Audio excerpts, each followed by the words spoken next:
Les salariés des centrales téléphoniques sont eux davantage concernés par la crise. En France, 250 000 personnes travaillent dans ce secteur, largement concurrencé par les pays du Maghreb. Ces dernières années, un emploi sur 4 aurait d'ailleurs été localisé en Afrique du Nord. C'est désormais un dossier prioritaire pour Laurent Wauquiez, le secrétaire d'État à l'emploi. Il vient d'annoncer l'organisation dès la rentrée prochaine d'assises consacrées à ce sujet. Lorraine Gublin avec Zidane Berkous. Ils travaillent pour le leader mondial des centres d'appel, un secteur en pleine expansion, et pourtant ils vont subir leur deuxième plan social en 2 ans, 1300 emplois supprimés. Téléperformance veut faire des économies. Ils ont trouvé une solution, c'est de délocaliser dans des pays à moindre frais. L'argument de la direction, la crise économique. Officiellement, Téléperformance est bien présente à l'étranger, mais rien à voir avec des délocalisations. Les grands groupes français, dans la téléphonie et l'Internet notamment, font de plus en plus appel à des entreprises spécialisées dans la relation client. Leur objectif, réduire les coûts. On produit à un coût de revient qui va de 7 euros à Madagascar, 12 ou 13 euros au Maroc, contre 28 ou 30 en France.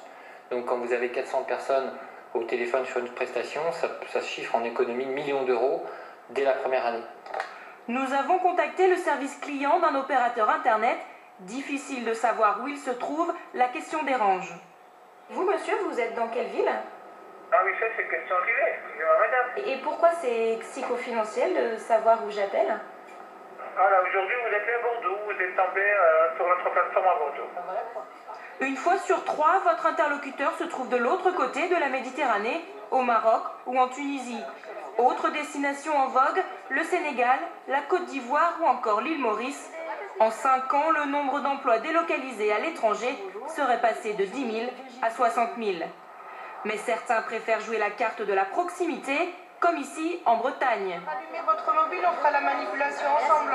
Cet autre géant du secteur vient de créer 380 emplois. Principal atout, un meilleur contrôle qualité. On se comprend mieux évidemment entre personnes d'un même pays et la proximité géographique, donc on vient plus facilement et plus rapidement dans les centres en province situés à moins de 2 heures de Paris comme celui-ci. Selon le patronat, 80% de l'activité du secteur est encore réalisée en France.